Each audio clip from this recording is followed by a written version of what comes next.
নবজাতক সন্তান ছেলে হলে 2টি ছাগল, 2টি ভেড়া অথবা গরু মহিষের 2 অংশ আকিকা করবে।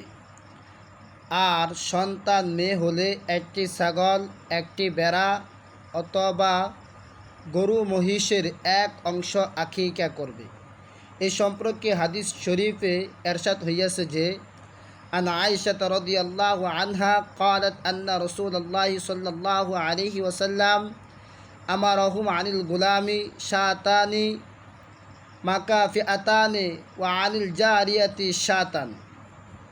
হযরত আয়েশা রাদিয়াল্লাহু তাআলা আনহা থেকে বর্ণিত, তিনি বলেন যে রাসূলুল্লাহ সাল্লাল্লাহু আলাইহি সাল্লাম তাদেরকে নবজাতক ছেলে সন্তানের জন্য 2টি মহিষ এর অংশ, 2টি ছাগল, 2টি